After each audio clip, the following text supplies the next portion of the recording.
here with Hartlepool's MP Mike Hill, and who's graciously given us 2 interviews before. Now, those interviews I've really researched and done my homework, and I usually have copious notes, but there's no notes. This meeting is extemporaneous. Nice word. Because I understand you like to talk about the Channel 4 programme Skint Britain. It was awful for us, wasn't it? It didn't do the town any favours, did it? At the end of the day, my heart sank after the first episode. I was trepidous going into the second one and having kittens by the third one.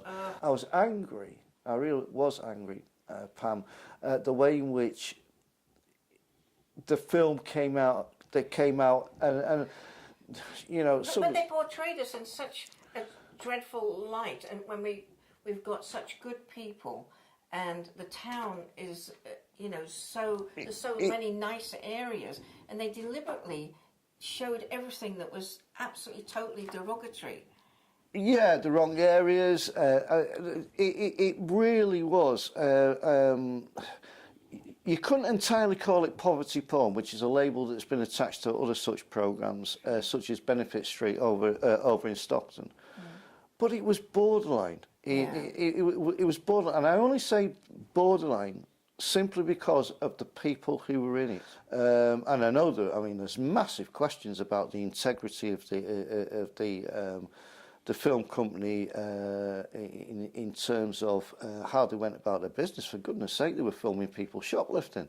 But are they complicit? I actually do think they were complicit. I mean,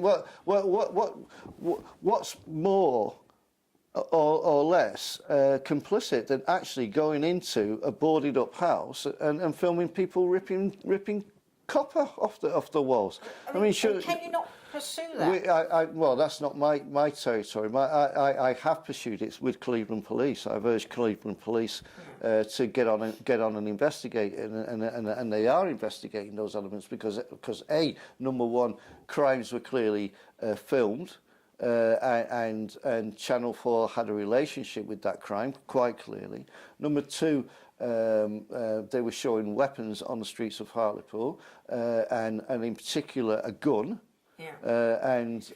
For me, that immediately needs to be investigated, as does the aspects of knife crime, because it doesn't reflect the Hartlepool that I know. You've obviously met with the producers and everything.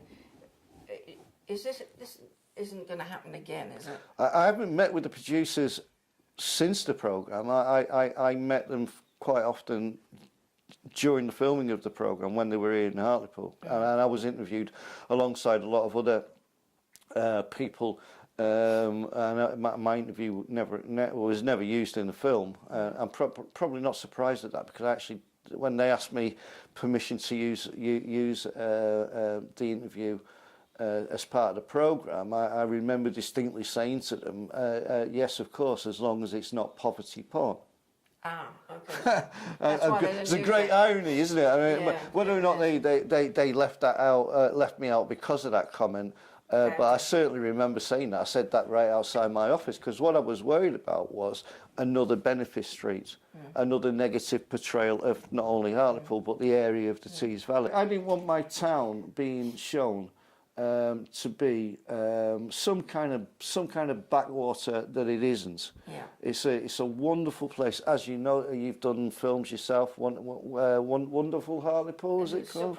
Surprising Hartlepool.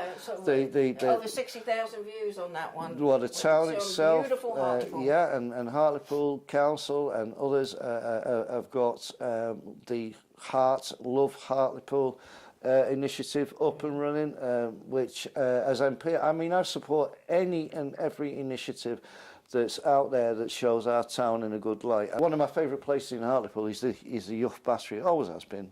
And it's always been one of my favourite places, but they're obviously had to get over their winter closure and the cost of running the site during shutdown. And, you know, they've got a campaign to raise £5,000 to pay the bills to get them into the spring and summer season.